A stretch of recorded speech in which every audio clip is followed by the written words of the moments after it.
Spiritualité, 5 choses à savoir sur les anges et les archanges. Les 3 grandes religions monothéistes que sont le judaïsme, le christianisme et l'islam croient en l'existence des anges. Mais connaissez-vous bien ces serviteurs et messagers de Dieu? Voici 5 choses à savoir sur les anges et archanges. 1. Ils sont au service de Dieu. Comme l'étymologie du mot ange l'indique, les anges sont les messagers de Dieu. Ils sont omniprésents dans la Bible pour accomplir la volonté divine. Par exemple, dans l'Ancien Testament, c'est un ange qui arrête le bras d'Abraham sur le point de sacrifier son fils Isaac. Dans le Nouveau Testament aussi, ils sont envoyés en mission pour transmettre des messages divins. C'est l'archange Gabriel, aussi appelé ange de l'Annonciation, qui annonce à Marie son nouveau statut de mère du Fils de Dieu et qui lui explique qu'elle va porter un enfant tout en restant vierge.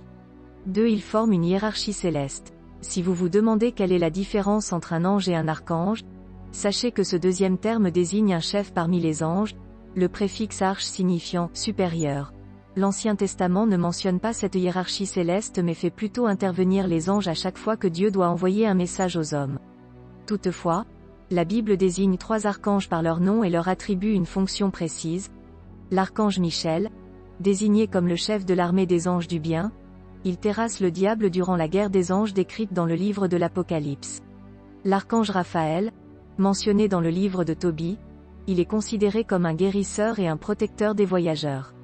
L'archange Gabriel, considéré comme le principal messager de Dieu, il apparaît dans le livre de Daniel puis dans le Nouveau Testament pour annoncer la naissance de Jésus. En résumé, Michel a une fonction combattante, Gabriel une fonction annonciatrice et Raphaël une fonction initiatique. Ces 3 archanges sont fêtés chaque année le 29 septembre dans la tradition catholique. 3. Le nombre d'archanges varie selon les traditions. À ces 3 archanges nommés dans la Bible et reconnus par l'Église catholique romaine, s'ajoute parfois l'archange Uriel, vénéré entre autres par l'Église anglicane et l'Église orthodoxe.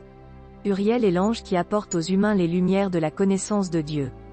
La plupart des églises orthodoxes reconnaissent même 7 archanges dits majeurs, Michel, Gabriel, Raphaël, Uriel, mais aussi Salaciel, Jéhudiel, et Barachiel. Et si vous vous demandez pourquoi tous ces noms riment et finissent par elle, c'est tout simplement parce que ce suffixe signifie Dieu.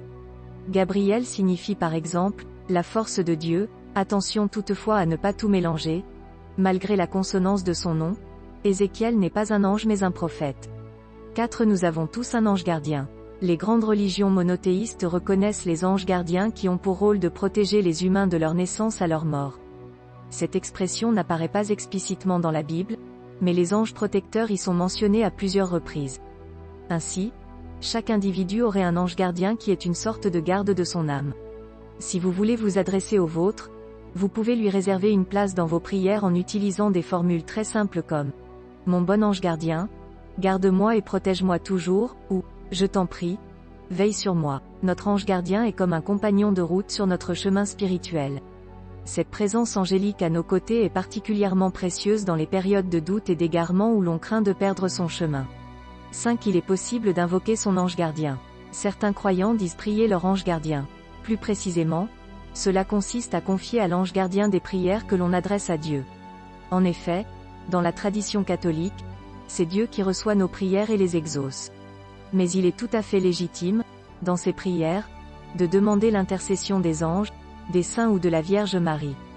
Alors, n'attendez pas Noël, période où les anges occupent une place privilégiée dans les célébrations chrétiennes, pour invoquer ces êtres spirituels qui peuplent notre imaginaire collectif et nos églises.